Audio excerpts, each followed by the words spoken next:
bawal magwalis. Gabi na. Ha? Bawal magwalis sa gabi? Kaya bigla akong napasurt sa internet at ito ang nakita ko. Ang ansisita ay isang uri ng duwende na madalas maniraan sa palayan. Ayon na ayaw nila na magwawalis sa mga tao tuwing gabi dahil hindi nila gusto ang alikabok. Huwag gagalitin ang mga ansisita dahil pwede ka nilang bigyan ng sakit. Sinubukan ko ring mag-post sa aking social media page upang alamin ang mga opinyon ng mga netizens.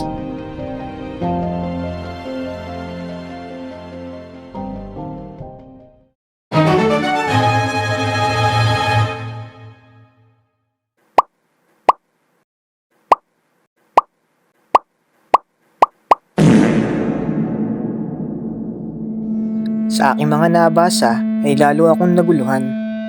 Buti na lang naalala ko ang aking mga kaibigan. Kaya kinabukasan, agad ko silang tinanong. Bakit bawal magwalis sa gabi? Kasi sabi daw ng mga matatanda, ano daw yun malas daw pagka, kasi lalabo daw yung mata, ganun, gabi na tanggal swerte, ganun. Kasi malas daw.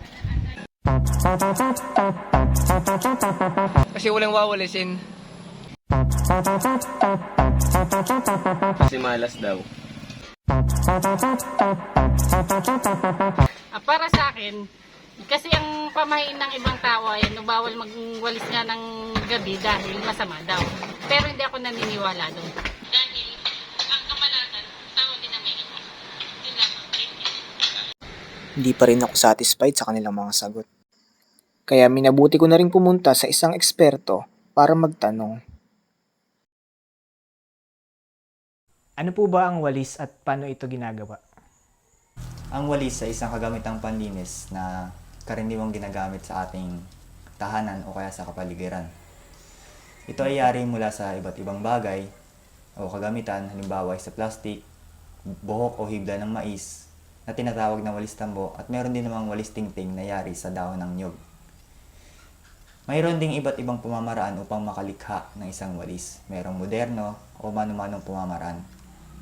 Ito ay karaniwang ginagawa ng ating kababayan habang sa paggamit naman teknolohiya ay napapabilis yung production nito.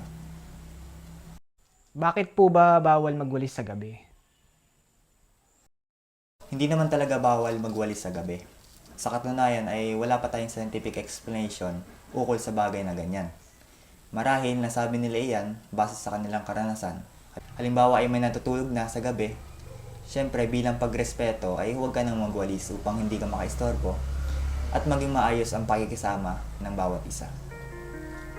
Dahil sa pagtatanong-tanong natin ay nalaman natin kung bakit bawal magwalis sa gabi. Nalaman din natin na may iba't ibang kultura at paniniwala ang bawat isa sa atin. Nalaman din natin ang iba't ibang paraan sa paggawa ng walis, pati na rin ang iba't ibang klase ng walis. Ako nga pala si Boss Jazz at samahan niyo akong tuklasin ang mundo ng mga pamahiin.